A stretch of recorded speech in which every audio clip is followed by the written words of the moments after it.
Hello, happy Tuesday, and welcome to tonight's presentation where we're going to be discussing my favorite topic, which is insulin resistance. For those of you who don't know me, my name is Dr. Brianne Callanan. I am a naturopathic and functional medicine doctor, and I help individuals get to the root cause of their metabolic concerns. And I am a big proponent of testing, not guessing. I see a lot of patients who are struggling with weight loss resistance, struggling with fatigue, hormone-related concerns, gut health, and unfortunately they are not getting access to proper testing.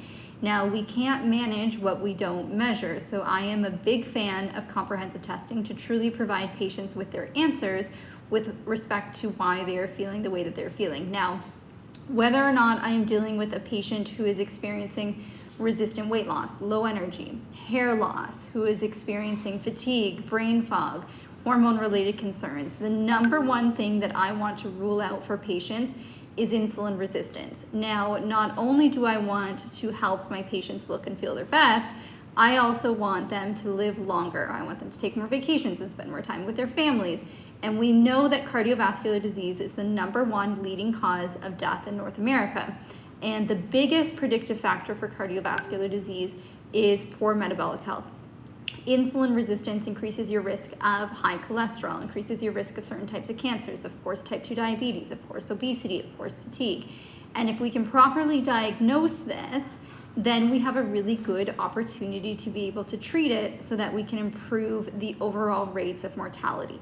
Now, insulin resistance is incredibly common in North America. Some studies are showing 1 in 2 individuals to 1 in 3 individuals. Some studies are saying are impacted by insulin resistance. This is the metabolic concern that precedes type 2 diabetes. So if you don't have type 2 diabetes, that does not mean that you do not have insulin resistance.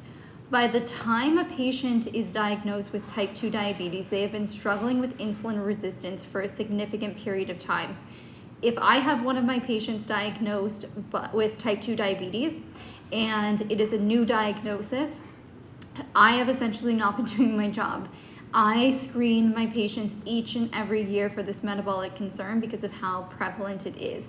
We need to diagnose insulin resistance better because this is an opportunity to resolve it before it becomes a significant problem. There was a study that I found, I'm going to pull it up here, where it said that only 12.2% of American adults are metabolically healthy. Only 12.2% of American adults are metabolically healthy, means that a significant portion of the population is struggling with this insulin resistance concern. Now, the way I explain it to patients is like a swimming pool. If you are doing a race and you want to win this swimming race, would you rather swim in a nice clean swimming pool or would you rather swim in a lake with a ton of lily pads?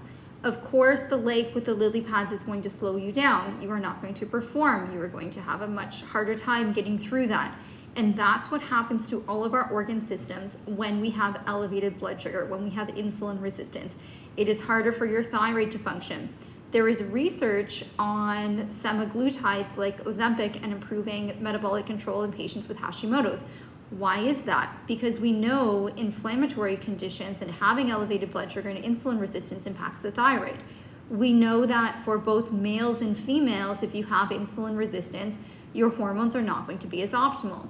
For women with elevated blood sugar, elevated insulin, we see PCOS type symptoms. We see lack of ovulation or irregular cycle. We can see hair loss on the head. We can see acne. We can see darkening of the skin. We can see fatigue. We can see sugar cravings. That was my biggest sign of insulin resistance. This constant need to be thinking about food and constantly thinking about sugar. For males who are experiencing insulin resistance, there is an association with lower levels of testosterone. A lot of males are being denied access to adequate testing, and a lot of males are dealing with low testosterone levels. It does seem like it's the chicken or the egg type analogy. What came first, the insulin resistance causing the low testosterone? But we also know having low testosterone creates a problem with managing your blood sugar and managing your weight. So the way I approach things in my practice is a two-sided approach.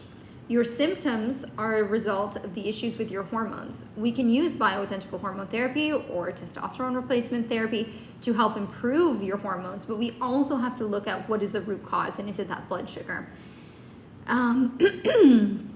Yes, if you were told that you have lower levels of testosterone, you've started testosterone replacement therapy, one of the great benefits with that is that it can help control your weight, can help control your mood, can help control your blood sugar.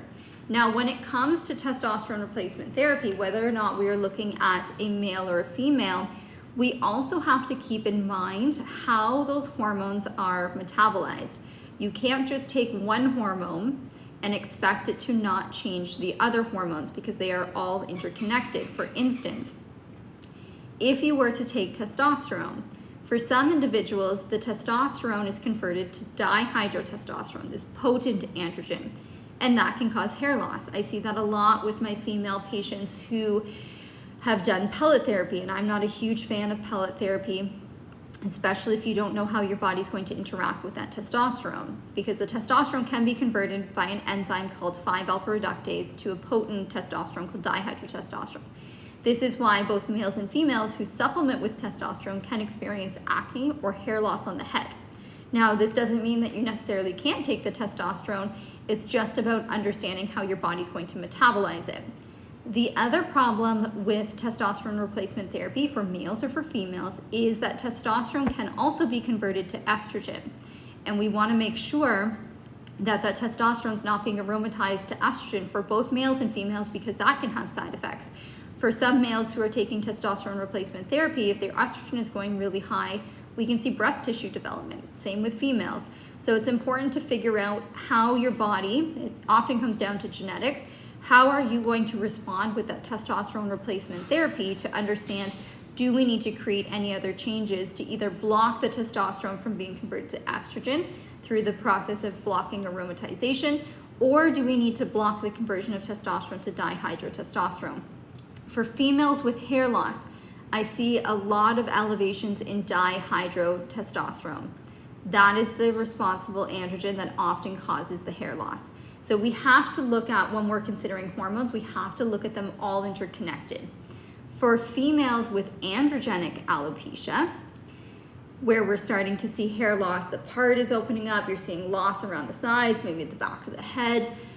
What we need to have a look at is, where are your hormone levels, as well as where is your insulin, because it's often the insulin resistance that's leading to the elevated androgens in the first place. How do you get rid of the black ring and deep lines on your neck? What we know is that darkening of the skin behind the neck, sometimes it's in the elbow, sometimes it's behind the knees. This hyperpigmentation often can be due to insulin resistance. There's other things that can contribute to this as well, but I would first have a look at your fasting insulin levels. How is your blood sugar being controlled? How hard is your body working to control that blood sugar? Because if it's an insulin resistance problem, that's where we need to look at correcting the issue. Let's take a step back and explain what insulin resistance is for individuals who might not be aware of what this is, and then we can talk about some of the signs and symptoms. So when you consume carbohydrates, whether they're healthy ones like fruits and vegetables or unhealthy like cake and cookies, your blood sugar is going to rise. This is healthy and normal. You eat carbs, they're digested, your blood sugar goes up. What should happen is your pancreas should make insulin to help bring your blood sugar back down. But all of a sudden what happens is your cells start to put on these earmuffs where they stop listening to the insulin. It's kind of like if you have kids and you ask them to put on their shoes, please put on your shoes, or my kids are a little bit older, so it's like, turn off the electronics, and they're like, yeah, 5 minutes. They've put on this earmuff. So now you need to shout louder. Now you need to raise the volume. And that's what the body does with insulin. So your blood sugar rises, and now your body has to make more and more insulin to get it down. The problem with higher amounts of insulin is a fat storage hormone. It says store energy. So instead of those cells uptaking the sugar so that you feel good, so you have mental clarity, so you're satiated, so you don't have superhuman crazy cravings all the time, what'll happen is all of that glucose will go away into storage. We can see the triglycerides go up, we can see fatty liver, we can see weight gain. Your cells are starving at this point in time, so no wonder you're craving all of those sugar foods. Your cells are not able to access those sugars. And then we see weight gain. We can also see darkening. We can see darkening of the skin on the back of the neck. We can see hair loss with that. Higher levels of insulin can stop women from ovulating. And then we have irregular cycles.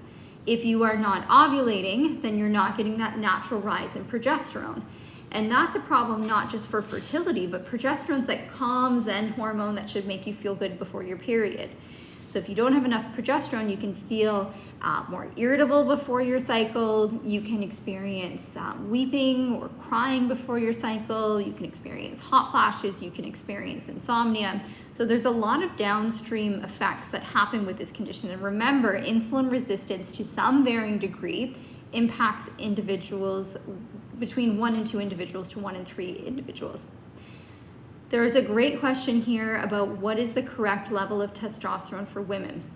So the levels of hormones that we want are not necessarily super physiological, meaning that I see a lot of patients who will do pellet therapy, especially women, because it's quick, it's convenient, it's easy, and I get that, but they are sitting at super physiological levels of testosterone, really, really high levels. Now, we do not have research that suggests that that is dangerous. We don't. But just because we don't have the research to suggest that that is unsafe doesn't mean it's optimal. And I would argue not necessarily, because I have a lot of patients who are on this pellet therapy sitting with high levels of androgens, and they're unfortunately experiencing acne and hair loss on their head. We want to find the appropriate levels of hormones for each individual that's going to alleviate their symptoms, but also that are going to be within a normal or slightly high normal range. This is the same for individuals who are in perimenopause. When we're looking at the current guidelines for prescribing, and I would only recommend bioidentical hormone replacement therapy, not synthetic hormones. We are talking about bioidentical progesterone, not synthetic progestins. We want to use the lowest effective dose to mitigate the symptoms. Now, the current guidelines are not recommending repeating the testing, although in my clinical practice, we do like to repeat the testing every 3 months until we are ensuring that we have the optimal dose for each individual. And that goes the same for individuals who are supplementing with vitamin D or supplementing for iron, or who are trying out a new dose of their thyroid, or they are trying out a dietary change for their insulin resistance. I really like to know those numbers because I want to be able to show an individual whether or not what they're doing is working. For instance, patients who are doing intermittent fasting to manage their insulin resistance, or they are taking inositol or taking berberine, it does not matter that those are not prescriptions. It doesn't matter. We still need to repeat the blood work in 3 months' time to make sure that it's working. If it's not working, then we need to find a different solution for each and every individual. This comment says that I am taking progesterone and testosterone, but not estrogen. That is completely fine. That is very normal to see in perimenopausal women, or for women where the estrogen is within a normal or an ideal range. Now, the key to remember is you cannot ever take estrogen if you have a uterus without oral progesterone. I had a patient the other day, she was using topical estrogen and topical progesterone. She has not had a hysterectomy. She still has her uterus. You cannot do that. The oral progesterone protects your uterus from becoming too thick. If you are taking estrogen, you have to be on an oral progesterone if you have your uterus. That was pretty shocking for me to see, and I sent her right back to her prescribing provider, and I said, hey, you need to fix this because this is not okay. And sometimes things get missed, and that's okay, but very, very important to protect your endometrium. If you're on estrogen, you need to be on oral progesterone. I love the supplement program you created for me, Feeling Good. That is amazing. That makes me so happy. What about pellets after a complete hysterectomy due to endometriosis? Yes, so we know that the longer you go without adequate levels of hormones, so say you had a hysterectomy prior to 52, 51, or the age that we would naturally expect women to go through menopause, it's not ideal to be living in states of low hormones. Not only will you have symptoms, but we also know your overall risk of cardiovascular disease and osteoporosis goes up. So you can definitely supplement with bioidentical hormone replacement therapy to mitigate some of those risks. So I think that's a wonderful thing. Unfortunately, in the late 1990s, early 2000s, there was a study called the Women's Health Initiative.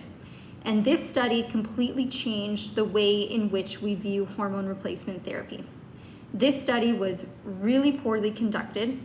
They used patients who were over the age of 60, who had underlying metabolic conditions like high blood pressure. Many of them smoked.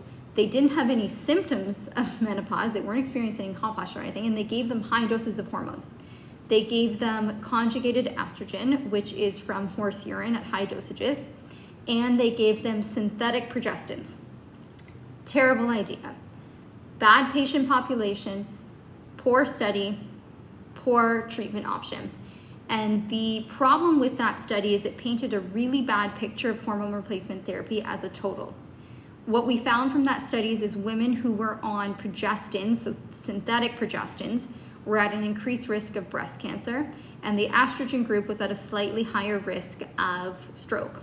So this put a big halt on hormone replacement therapy, where everybody came to the conclusion that unfortunately hormone replacement therapy causes stroke, cancers, don't do it ever, end of story.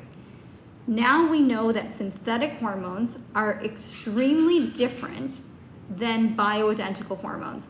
There has been the Finnish study, there has been a ton of research come out on bioidentical hormone replacement therapy, and we do not see the same outcomes with bioidentical hormones.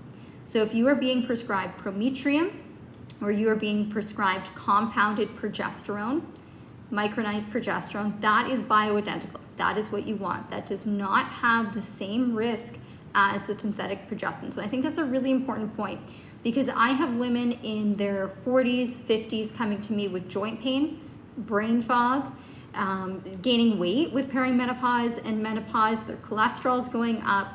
They're having mood swings. They're having hot flashes. They don't feel like themselves. Maybe they have low libido, vaginal dryness. Many of these symptoms can be resolved when we look at the hormone state. If you have low hormones, bioidentical hormone replacement therapy may be an acceptable option for you, not only to alleviate lots of these symptoms, but prevent your overall risk for cardiovascular disease and osteoporosis. We do not see statin medications, bone support medications producing the same outcomes that hormone replacement therapy can when it comes to cardiovascular risk and bone health. And because of the unfortunate poor quality study of the Women's Health Initiative, the poor patient population, the poor media coverage of it, I think a lot of women are being denied access to hormone replacement therapy that can be conducted in a safe way.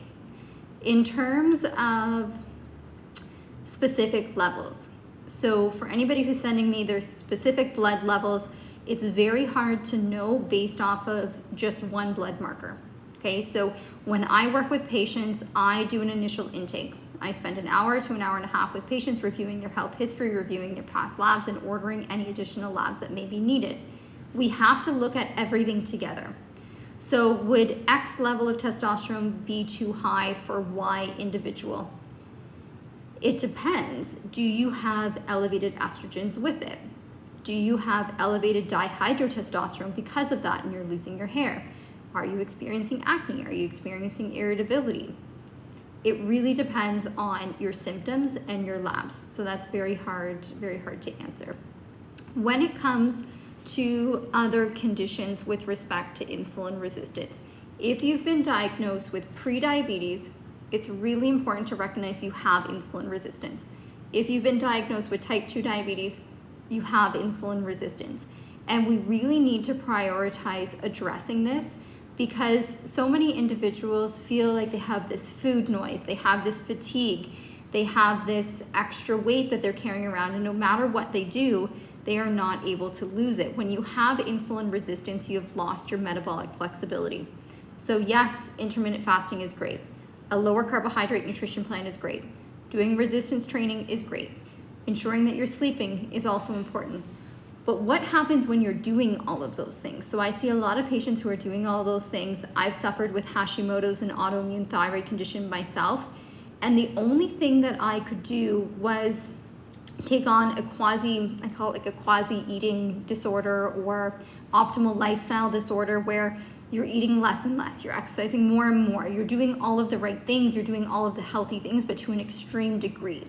because when you have this underlying metabolic condition or an autoimmune condition like Hashimoto's, you've lost that metabolic potency, or if you've lost that flexibility. So if we can use something in terms of a supplement or a medication to help improve your metabolic control, to fix this insulin resistance, then you're going to restore that metabolic flexibility where you don't need to work as hard. And look, I created the Metabolic Reset Program, which is a nutrition plan to help individuals with metabolic concerns.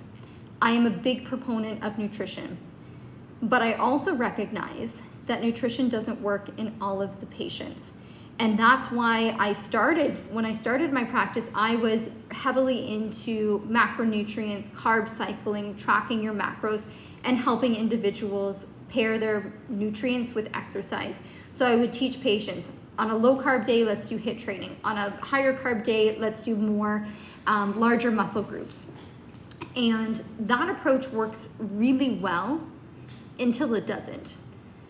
Carb cycling, intermittent fasting, exercise paired with your macros does wonders for individuals with good metabolic flexibility. It does wonders for individuals who have optimal thyroid function. It does wonders for patients who don't have nutrient deficiencies. But what I was finding with working with patients is all of a sudden it wouldn't work. And I'm like, I don't understand. You're doing all the right things. You're tracking your macros. You're doing your exercise. You're sleeping. You're hydrating your body. Why is this not working? And that's what really led me into functional medicine, looking at these unique blood markers. When we look at blood work, I want to understand, where is your fasting insulin? A fasting insulin should be around 20 to 40 for Canadians in the reference range, or 4 to 6 for the American reference range. If it's higher than that and you're experiencing resistant weight loss and you're experiencing all the symptoms of insulin resistance, then we need to intervene. And we can talk about the supplement approach, we can talk about the medication approach. This is something that I review with all of my patients. I say, here's what's going on based off of your symptoms and blood work, and here are all the available options to you. So I will review the benefits and risks of the natural options, the benefits and risks of the pharmaceutical options. Whatever an individual wants to go with is amazing, as long as we're repeating the blood work in 3 months. I want to repeat the blood work in 3 months to ensure the treatment plan that you've chosen is working. And one of my long-standing patients, she was really struggling with insulin resistance, and I think this example really highlights the importance of blood work.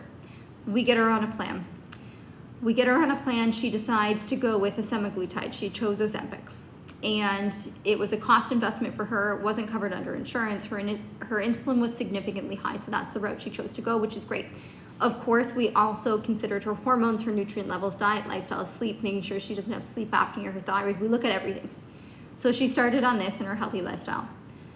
She experienced some weight loss, but she had a lot of weight to lose, and it really wasn't going the direction that she was happy with. And I would have actually expected to see more weight loss with this patient too.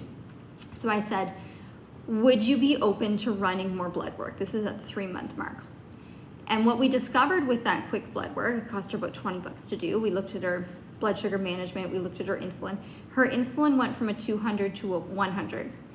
And I said, okay, your insulin's actually been reduced by 50%. That's a huge improvement. Her lipids were better. Her hemoglobin A1C was better. I'm like, okay, here's the proof that it is working. Would you be willing to invest and continue this treatment for another 3 months to see what happens? Because it does take time for that insulin to come down before you start seeing the objective change. So for patients who are solely just focused on this number on the scale, I want to lose weight, we have to shift the focus of, here's all the other things we have to look at. And she agreed. And she came back, and she actually forgot about this whole experience. She forgot about not wanting to continue with her semaglutide. She forgot about not wanting to continue with her nutrition or intermittent fasting. And we kind of laughed about it at our appointment, and I was like, hey, you know, now that you're down, I think she was down close to 40 pounds, feeling amazing. I'm like, do you remember when you didn't want to keep this up and we showed you the blood work? She's like, oh yeah. So it really just highlights how important that testing is. And it's so disheartening to me when patients are denied that testing. That's why I've partnered with Rupa Health. I've created blood panels. If you want to order your own blood work, you can do it through the blood work panels. So that was a really interesting case study. If you have insulin resistance, it does take some time for that insulin to come down before you're going to start to lose some weight. So it's consistency. Now, if this patient was doing all of the right things, she's on a treatment plan, and I didn't see that insulin change at all, if I didn't see her lipids change, if I didn't see her glucose or fasting insulin change, then I would say, yeah, let's try it, something different. What are signs of insulin resistance?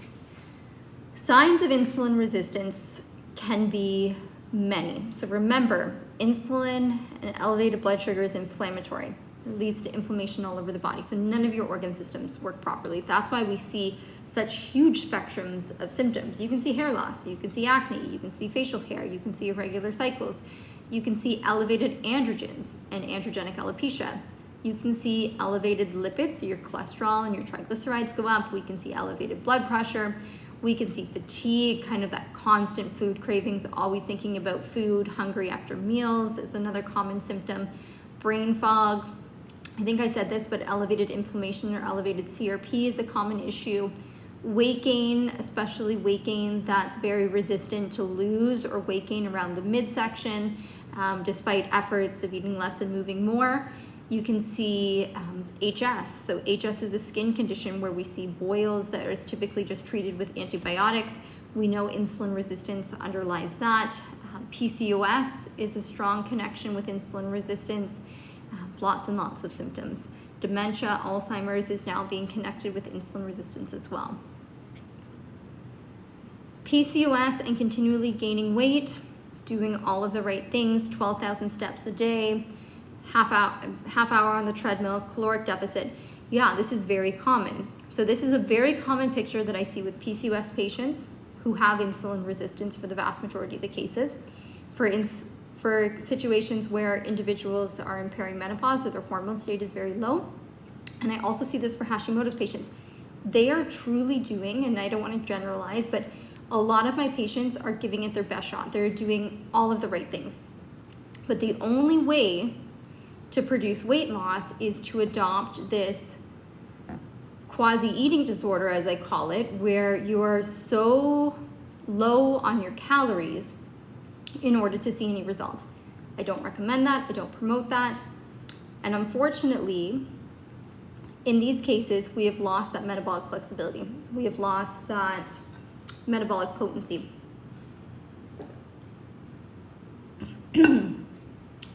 The answer is to not eat less, move more. Those things are great, right? Exercise is wonderful for your mental health. It's wonderful for your bones, your cardiovascular system. Eating whole foods, an anti-inflammatory diet rich in protein, rich in fibers, healthy fats, wonderful. But if we're looking at correcting the actual issue, we need to make sure the fasting insulin is not high and correct that. If we take rats or even humans and we give them insulin, they are going to gain weight. I think of it also in pregnancy. Of course, we don't look at a pregnant woman and say, oh my gosh, you're gaining weight. Why are you gaining weight? Right? They have different hormones. So why does the same logic not apply to individuals? If you have a hormone-related concern, it is much more challenging to lose weight. Insulin resistance, the strongest symptom is weight gain. Elevated cortisol. On the significant end of the spectrum, the high end of the spectrum, we diagnose Cushing's. High levels of cortisol, Cushing's, weight gain around the midsection, purple stretch mark. You get the buffalo hump, moon face. So we recognize it at the levels of the extreme, but for some reason we don't recognize it in everyday individuals. And telling patients to eat less, move more doesn't work. We've got really strong research that if somebody comes into my office and I blame them for, your hormone issue is related to your weight, just lose weight. That's not going to be helpful. Telling somebody to eat less, exercise more is not going to be helpful. It doesn't work. So what we need to do is give individuals the answers that they're looking for as to why it's so much more challenging for them and a solution of how we are going to fix it. Yes, that's probably going to involve diet and lifestyle strategies, but it also involves looking at your hormones, looking at your nutrient deficiencies. If you are low in vitamin D like dog, your thyroid's not going to work as well, your blood sugar is not going to be as well managed. Magnesium, iron, these are also micronutrients that are important for managing your blood sugar. There's research about that all over the place. But yet we are denying individuals, especially individuals who live in a climate where for half of the year there's no sun. Why are we not testing everybody for vitamin D?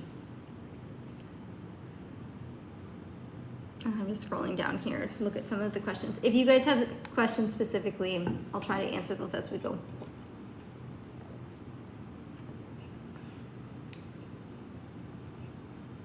Oh, there's lots of questions now. What is my view on taking berberine and inositol together? So berberine is an herbal-based product that has been compared in studies to have a similar mechanism of action to metformin, the pharmaceutical drug that we use for the treatment of type 2 diabetes. Berberine can work really well for repairing the locking keys, improving insulin sensitivity. It can lower fasting insulin, it can lower hemoglobin A1C, it can lower triglycerides, it's anti-inflammatory. For women who have too much androgens as a result of their insulin resistance, we can see berberine impacting that. I'm a really big fan of berberine. Berberine can change the gut microbiome in a favorable way. So if you start to experience digestive upset with berberine, it could be just temporarily due to that. We also know the gut microbiome, the bacteria that you have, influence the amount of calories that you absorb from the foods you eat. We take individuals who have obesity and type 2 diabetes, they have a completely different gut microbiome. And one of the probiotics that I've made called Tummy Tone contains bifidobacterium B420. This probiotic has shown to reduce body fat mass by 4.5% in 5 months, regardless of diet and lifestyle. I'm a big fan of diet and lifestyle, but this just goes to show you, if you can simply take the right bacterial strain, that's associated with weight loss or weight gain, which I find really interesting. Now, can you take berberine and inositol together? I just wrote a blog post on inositol and the benefits that it has. Inositol, I would say, it's not technically a vitamin, it's like a pseudo vitamin. It's similar to the B vitamin classification, and it also can help with blood sugar management. Inositol can help produce a calm mental state. In women, it can promote rates of ovulation. Men can take it too. I take inositol every day. Inositol is in my Relax and Focus product, and I think inositol is also a wonderful addition. Inositol has also been shown to support thyroid function. If you need both, you can take both, for sure. You're not going to lower your blood sugar too much by taking berberine and inositol together, so I hope that helps. Did I say that HS could be a symptom of insulin resistance? Yes. So if you do a Google Scholar search or a PubMed search on HS and insulin resistance is often at the root cause, because if you have insulin resistance, what happens is it lowers something called sex hormone binding globulin. Sex hormone binding globulin is like a catcher's mitt. It goes around and catches all the testosterone. If you don't have enough sex hormone binding globulin, you're going to have more free testosterone floating around. If you have too much free testosterone floating around, that can make the skin more oily. If you have more oily skin, certain types of bacteria can feed off of that and produce acne or boils like we see in HS. Now, the conventional treatment for HS or for acne could be topical antibiotics. That is treating the end of the issue, right? So the bacteria is the end of the issue, where it's really the insulin resistance impacting the hormones, creating changes to the bacteria that is causing the problem. So yes, from a symptomatic perspective, you could use the topical antibiotics, but you maybe should also look at the insulin resistance piece in the hormones and see how much that is playing a role. The interesting thing about berberine is berberine for acne actually has some really great studies. Not only does it fix the underlying issue of insulin resistance, it also targets the bacteria because it's antibacterial or antimicrobial, and it also reduces the androgens, which could be quite favorable. Now, for anybody who's taken berberine and found that it really upset their stomach or caused diarrhea that didn't resolve within the first 5 to 7 days, berberine is a really hard to absorb supplement. It's really large. So anytime you're trying to supplement with something that's a large molecule, you may have some problems with it. So what you could consider doing is, instead of berberine HCl, you could consider dihydroberberine. Dihydroberberine is 5 times better absorbed, so you have to take significantly less of it. So that's nice. You have to take, 200 milligrams of dihydroberberine per meal versus you're looking at, anywhere from 500 to 1,000 milligrams of berberine HCl with meals. The best way to take berberine or dihydroberberine, ideally you want to take that 30 to 60 minutes before a meal, but if you forget, just take it with a meal. Now, one of the things that I've done, because I am not particularly great at taking supplements. I, for whatever reason, am much better with powders. That's why I made the Relax and Focus product, because it's powdered inositol, but it also has my magnesium in there. It has my GABA, L-theanine, and taurine to calm the nervous system. I take that throughout the day and before bed. It's kind of like everything in one for stress. And then if I'm not getting enough protein, I really like amino acid powders. I like collagen powders. The Liquid Gold hair growth supplement is a liquid. So if you look at my supplement line, there's lots of liquids and lots of powders, just as a byproduct of I'm not very good at swallowing pills. And another thing that I've done, I've kind of got this here because I'm awaiting my dinner, is I made these nutrient packs to help me. So I have a genetic predisposition to type 2 diabetes and obesity. And this is something that I've struggled with in the past, and I've kind of made it my goals for that not to occur for me. So these are what I call the med packs. These are the supplements, all inconvenient to use blister packs. So you simply just rip it off. You've got before meal 1, before meal 2, and your bedtime pack. So this is everything that I take to manage and prevent my genetic risk for insulin resistance all in one. I find it very easy to do. So in my morning pack, there is berberine and In-C2. In-C2 is the only natural health supplement that's been shown to lower glycemic stress of your meal by 48.3%. If you have a continuous blood sugar monitor, it's so fascinating. So you eat your meal, so say it's lunch, you want to do an experiment, eat your lunch, and then take one of the med packs before your dinner and compare the changes. It's amazing how much less you see in that blood sugar spike. This also has ALA in it, your B vitamins to help with energy, your magnesium, that tummy tone probiotic that contains bifidobacterium B420 for weight management is in there. And this is something that I found that's really been helpful for me. It also has the propylamanin fiber. Propylamanin fiber is the only type of fiber that's been shown to lower cholesterol and improve metabolic control. Konjac fiber does not, glucomannan fiber does not. It's the propylamanin fiber that you want. What are my thoughts on the Lion diet, high protein?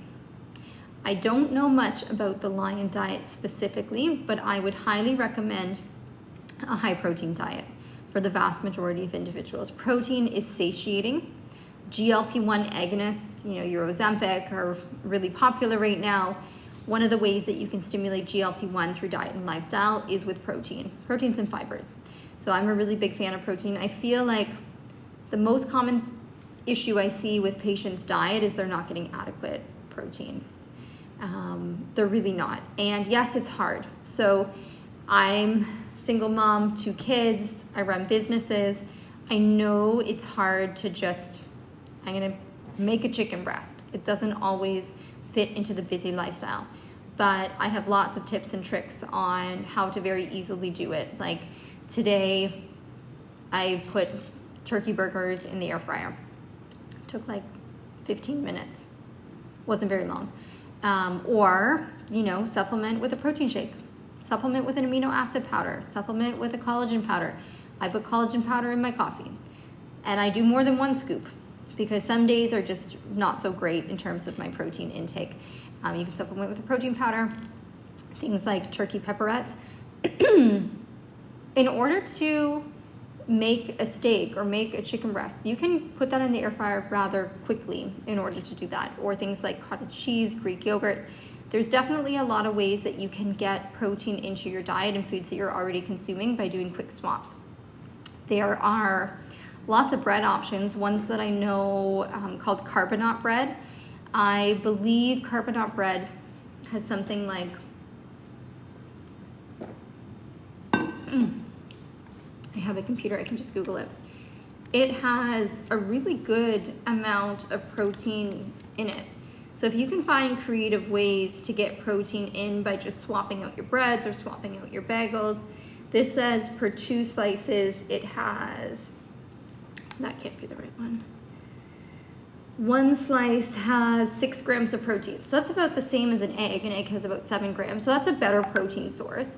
So it's just about making those key swaps to ensuring you're getting enough protein. If you don't have enough protein and you're taking a semaglutide, you're gonna be in a mess. I see this all the time. I have patients who drop 30, 40 pounds on a semaglutide. We give them appropriate dietary recommendations and they said, I just didn't eat it because I wasn't hungry. I didn't think it was a big deal. Well, it is a big deal because you're gonna lose your lean muscle mass and you can see hair loss with it. So it's really, really important, prioritize protein at all costs. If that means 2 protein shakes, go for it. I would always recommend food first. But if you're not able to do food first, then take a supplement. That's what they're there for.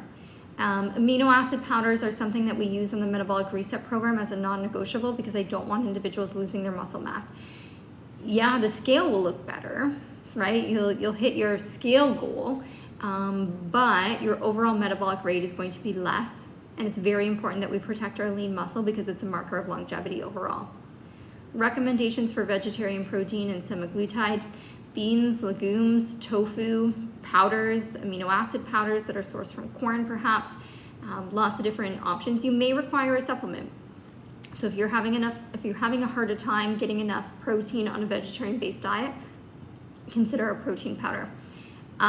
Nutritional yeast, I actually looked at the other day. I believe 2 tablespoons of nutritional yeast has about 7 grams of protein.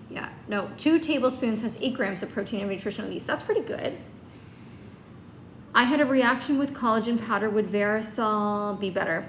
It's hard to say. So if you had a reaction to beef-based protein powders, that's where the Verisol collagen is sourced from.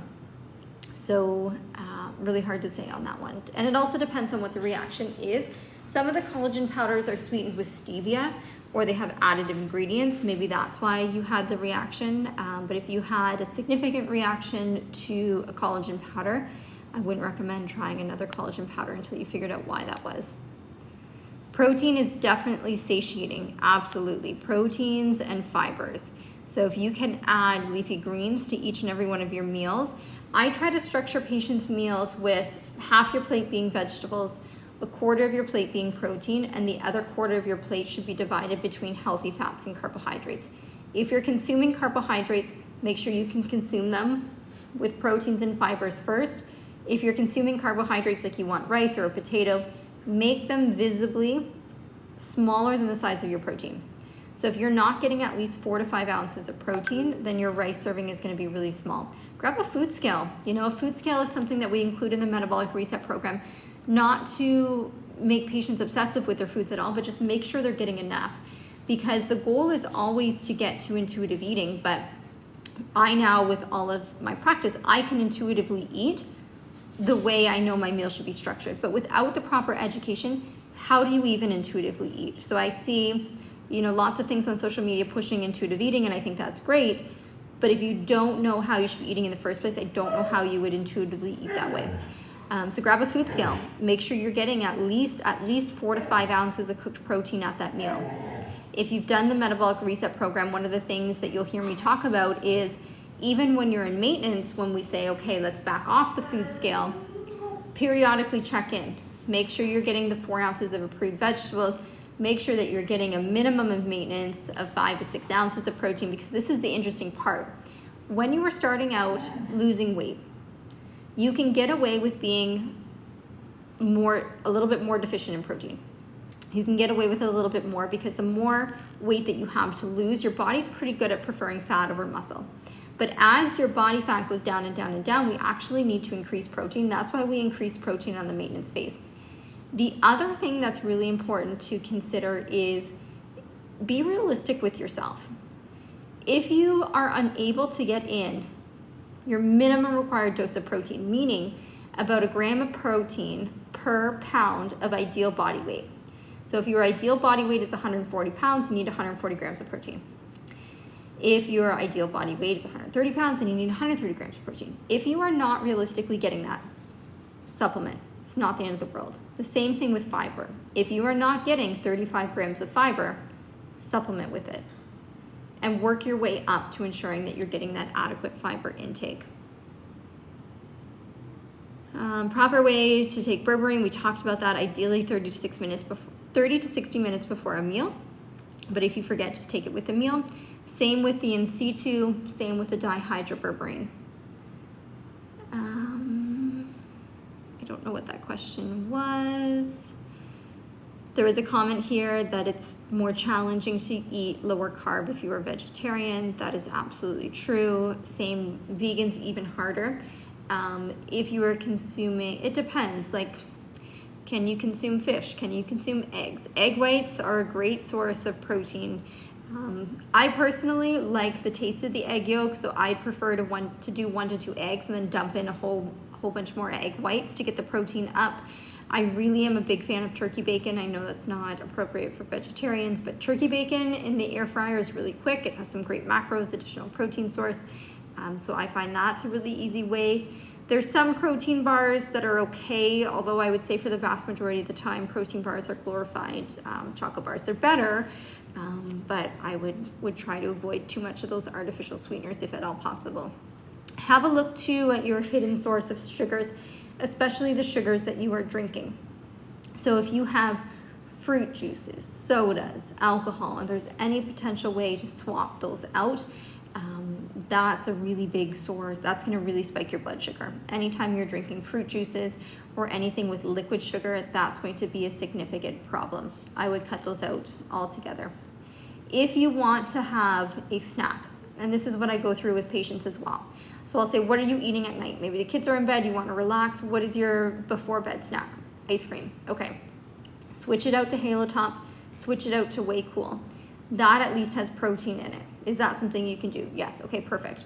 So now we've taken that ice cream with 0 fiber, 0 protein, and we swapped it to a pint of Halo Top that has 19 grams of protein. Is it the best option?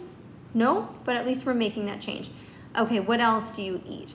And I think that's what makes my practice a little bit unique in that I would love individuals to have whole food, but I'm also very realistic, and I get it. You know, single mom, 2 kids, multiple businesses, it's hard. You want the ice cream. Okay, what can we do so you can still buy ice cream, but it's a little bit healthier for you? You like, you're a fan of, I don't know, chips and Cheetos. What about a charcuterie board? Can we do lower carb crackers with some cheese? Can we have cold cuts that are nitrate free, antibiotic free? What do you think about that? Okay, great. I want chocolate. All right, well, there's lots of lower carbohydrate options when it comes to chocolates. There's chocolates that are sweetened with stevia, chocolates that are sweetened with monk fruit. In my cookbook, and I often link that at the bottom of the emails that I send out, there's tons of recipes in there for protein mug cakes, which is essentially like a lava cake, but you're using collagen as the protein source in it, and cocoa. You can put some nut butters in there. It's really high in protein, it's low in sugar. That's fantastic.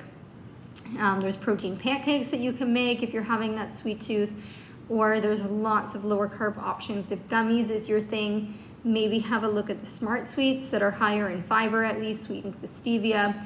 So it's all about finding those easy swaps so you can still enjoy the foods that you are wanting, but it's more conducive to your overall health and wellness goals. If you can go for a walk after a meal, you would be shocked at how much just a 5-minute brisk walk around the block or staying busy doing laundry, going up and down your house, that can really help to regulate your blood sugar after it spikes up. I also get the question of, what are my thoughts and opinions on a continuous blood sugar monitor? A continuous blood sugar monitor is something that you wear on the back of your arm, and you can track your blood sugar response to various meals that you eat, or when you haven't slept as much, or when you're stressed out. We can see the response. Now, according to the current guidelines, because I always have to share the current guidelines or I get attacked for it, continuous blood sugar monitors are not recommended for patients who do not have type 2 diabetes. But I would say continuous blood sugar monitors can be a very helpful tool for patients who have insulin resistance or prediabetes. And it's not necessarily that we're expecting to see really high highs or really low lows on your blood sugar, but we can start to pick up and appreciate trends. So if you see when you're fasting, if you choose to do intermittent fasting, which is a great strategy for blood sugar management, if you see that that actually helps to stabilize your blood sugar, that's a fantastic learning tool. If you eat rice and you see your blood sugar really spikes, the next meal try a potato. So you can figure out which foods are going to produce the lowest glycemic load or the lowest glycemic stress for you. So do the guidelines recommend we tell patients who don't have type 2 diabetes to use a continuous blood sugar monitor? No, they don't. But I do think it's a helpful tool for patients to understand how foods are impacting them. One of the things that I learned, excuse me, I was talking, from my continuous blood sugar monitor is that if I were to have a really big steak and a sweet potato, technically that shouldn't be the worst thing for your blood sugar. For whatever reason, that combination for me really does it. And I can feel it. I'm like shaky, I'm hangry, I'm tired, I'm not feeling like I'm digesting it well. So if I'm going to have more of the red meats or more of the steak, then I'm making sure I take some apple cider vinegar before it or a digestive enzyme. I find that helps. And I'm taking my berberine and C2, my med packs before that, where I used to think, I will save these packs before I have higher carbohydrate foods. So say I am eating ice cream, for instance. Okay, makes sense to take the berberine, take the fiber, take the NC2. But for my glucose monitor, what it actually showed is I need these even if I'm having steak and potatoes or sweet potato. Am I taking new patients dealing with ADHD? So I would say my primary focus in my practice, or the conditions I have the most experience with, are metabolic concerns, so insulin resistance, hormone-related concerns, PCOS, perimenopause, endometriosis, gut issue concerns, resistant weight loss, fatigue, although many of my patients who are within that realm also experience some concerns with ADHD or ADD. Now for ADHD, ADD in general, I still recommend the comprehensive blood work. Patients who are struggling with anxiety and depression, I just did a case study on this. I know this is different, but this patient was told that she has IBS, she has anxiety, take this proton pump inhibitor, take this SSRI, medication for anxiety and depression. And she was like, okay, I don't mind to take those, but I've never experienced this before, and you didn't run any blood work on me. And I agreed with her. I said, okay, those are options, right? So proton pump inhibitor, SSRI, those are options. But I was at the same page. I'm like, we need to run all your blood work to see what's going on. She was deficient in B12, iron, vitamin D, all of which can contribute to mental health concerns, whether it's ADHD, ADD, anxiety, or depression. We ruled out all other things too. Her blood sugar was fine, her thyroid was fine, her cortisol levels were fine. But, it was worth a shot. Let's see if these symptoms get better or at least improve where you're more resilient and more tolerated to them without the use of a medication. So long story short, I wouldn't say ADHD or ADD is the primary concern that patients come to me with, but it often is a sign symptom that individuals have, and I'm happy to connect you to get the blood work to make sure that there's nothing going on underneath. That's my main goal, to ensure patients understand what's going on with them.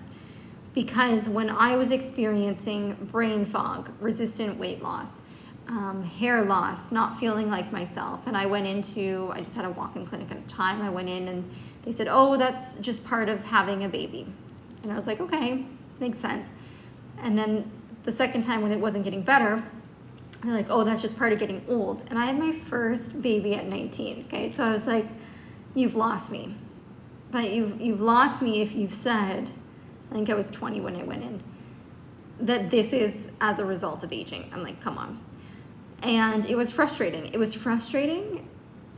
And even though I had the education, I felt so dismissed and so silly for even being there complaining. I almost felt like I was wasting this individual's time, which is so ridiculous. And it wasn't until I got my own testing done. Thyroid antibodies are high, T3 was low, TSH was high, severely deficient in vitamin D and iron. And yeah, I have Hashimoto's. So the treatment really did make a huge difference. And I can only imagine if I didn't do that blood work, how long I would have just dealt with it, right? Because I think because we're so busy and because we have so many roles, we just push on. And I would drive with my newborn baby to med school, and I would sleep in the car, like even in the wintertime, freezing cold. As soon as I was like, just get there so you can sleep. And then I would sleep, I would do my class, and then I would sleep. It was absolutely ridiculous how tired I was. And you have to get the testing done. And just because you were told that your thyroid was normal, you know, I, of course, had my thyroid tested in my pregnancy. They're like, oh yeah, it was fine. Your thyroid was fine before. If you're having a change in symptoms, you need to repeat the testing. Just because your thyroid was fine last year doesn't mean it's fine this year. Oftentimes with thyroid testing, not enough testing is being run as well. You need to have that comprehensive full look at your thyroid. If you have thyroid antibodies elevated, it doesn't necessarily mean that we need to treat the thyroid with a pharmaceutical, but it's important to know if those thyroid antibodies are there, because it does mean that you're more likely of developing hypothyroid in the future. So that information is very important, so we can more proactively measure your thyroid as the years go by. It surprises me how many individuals don't have yearly blood work. I was like, what is your trends in your blood sugar over time? I haven't had blood work done for years. I'm like, what do you mean you haven't had blood work done for years? You need to know your trends over time. For individuals who are testing their hormones, even if you are far away from perimenopause, say you're 30, 35, you need to start monitoring your hormones each and every year, so we establish what is a normal value for you, and we can pick up those changes sooner rather than later. If you tend to be on the higher end of normal, say for a female, higher end of normal for your testosterone, DHEA, you're feeling great, everything's amazing. Then all of a sudden your symptoms change and you don't feel as well, we can compare the blood work when you're symptomatic to the blood work where you were not symptomatic. And then we can pick up those changes over time and say, hey, yes, your testosterone is still normal, it's on the low end of normal, but last year was the high end of normal. That's a significant change that we need to have a look at. So I'm a big fan of comprehensive testing. Okay, we're gonna review this comment.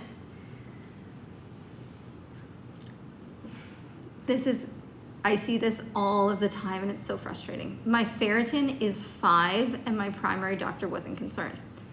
Ferritin is a marker of your stored form of iron. So how much iron do you have left in storage, or your reserve, or your bank account before you become extremely deficient?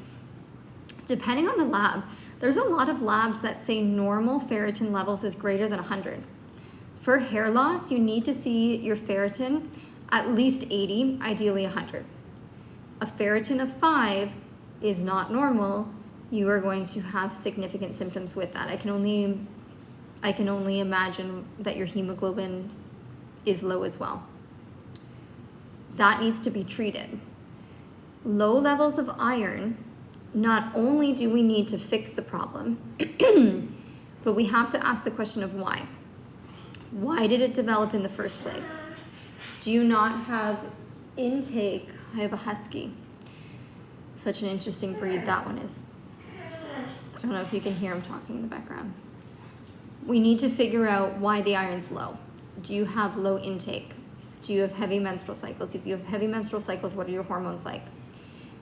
If you are taking iron in your diet, why are you not absorbing it? What's going on with the gut health? Do you have celiac? Do you have non-celiac gluten sensitivity? What is your gut microbiome? Do you have opportunistic bacteria? Are you not digesting your food? So there's a lot of moving pieces. I take a two-end approach. A ferritin of 5 is extremely low. I personally would want to get that up as quickly as possible. So we can supplement you with the right amount of iron, the right dose, the right form at the right time to get that level up in 3 months' time. But we also need to investigate why it's so low and figure that out as well. Now, when it comes to iron, you need to repeat the testing to make sure your levels are coming up. I don't know why this is, but I have so many individuals coming to me paying for my appointment to ask me what dose, what form, and for how long they should take their iron. Because their doctor has said you're low in iron, take iron, but they didn't tell them how to take it, when to take it, why to take it, anything. Which doesn't make any sense to me. When would we ever do that? Yeah.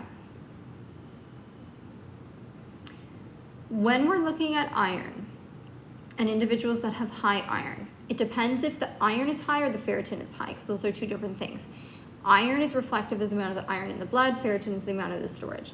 Now, higher levels of ferritin, can occur during states of inflammation. So this is why on the blood work, I always run a full iron panel of ferritin and I check the inflammatory markers. If you are inflamed or you have high inflammation, that's going to artificially raise your ferritin, because iron or ferritin is acute phase reactant, we call it. It goes hand in hand. So if the CRP is high or the inflammation is high and the ferritin is high, we need to treat the inflammation. So it just depends. Yeah, so low iron in the blood, high ferritin. So if you have low iron in the blood, your body is taking the iron out of the blood and putting it in storage, hiding it away. Why is the body doing that? Is there infections? Is there inflammation? What's going on? So we would definitely want to look at why that is. Okay, other questions here. I emailed for an appointment, haven't heard back. Is there a better way to make an appointment? Allison at my office, she's my patient care coordinator. If you've emailed my office, check your junk. Sometimes our emails end up in junk because we do marketing emails to our email list. You can also send me a DM on Instagram or TikTok. I can help you out there. And in my TikTok profile is my office's phone number, Allison's phone number. You can call or text her if you're having a hard time getting through with email. There's always somebody that has funny comments.